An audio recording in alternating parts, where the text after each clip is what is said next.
Joined by manager Phil Burke after a 4-3 defeat at home to Fleetwood Town Wrens. Topsy-turvy game, Phil, being ahead, drawing, being behind at various different parts of the game. What was your take overall? Pretty competitive game, decent game of football to be fair. Disappointing on our part, you know. I think there's a lot of things that we need to address and get right. But goals change football matches, and we had so many clear-cut chances today, and all I've got to do is just take them. But listen, we're giving away too many goals.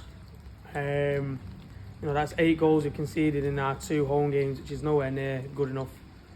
And we can't be expected to try and score 4 goals to get a result and 5 goals to get a win. So I think both ends of the pitch today we struggled a little bit more so for things that we could have done much better. But it's just yet another learning curve. And yeah, now we've got to pick ourselves up yet again. Yeah, you just mentioned there a learning curve after 2 wins I get on the bounce. So I guess that you didn't really see the result coming as it did. After obviously they took the lead, it was a decent response initially, wasn't it?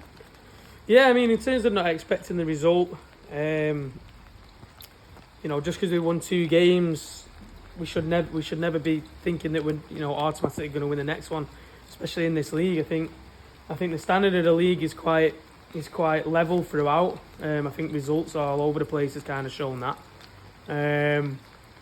So listen, I think it was quite obvious that we just had to do the things that we spoke about over the last few weeks well again, and we'd have won the football match. Now some aspects of our game were good today. We've created a load of chances. We played some really good football, but we've just not capitalised on those chances that we've created.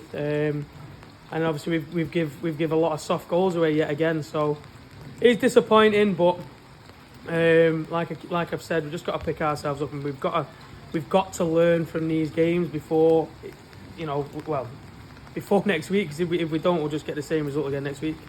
Just again touching on that, when Fleetwood do go and get ahead again to make it 4-3. Did you think that the game was done, or did you feel that there was a way back and even potentially not so much get a point, but to go on and win it? No, yeah, I never think the game's done. I think we've always got an opportunity to still get a result. Especially, I think they scored in like the 78th minute. So I know there's not a lot of time left, but there's enough time left. 12 minutes plus added time. I think we'd have had 14 to 15 minutes just to get a goal, just to get a draw. But then if we'd have got one, and again we had chances in that 15 minutes. If we take one of the first chances, I think we probably go on to win the game. But again, if you don't take your chances, you don't deserve to win football matches. Tranmere away next week then. Obviously a lot to learn from today and from the first 6 games of the season. What message did you pass to the players? I know you were in there a long time after the final whistle with the players. Anything that came out of that was majorly beneficial at all?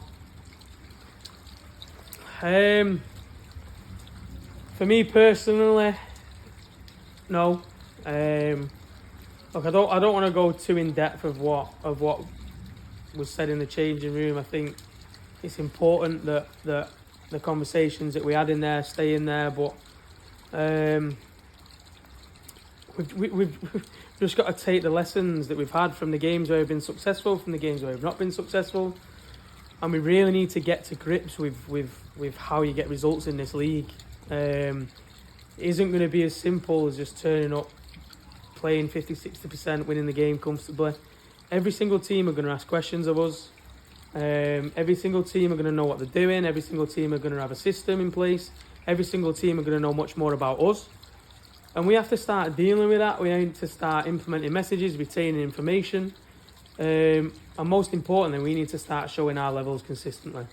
When we've shown our levels in this league, we've been very, very good and been very difficult to deal with. But when we don't get near our levels, we get beat. And I think that's the difference.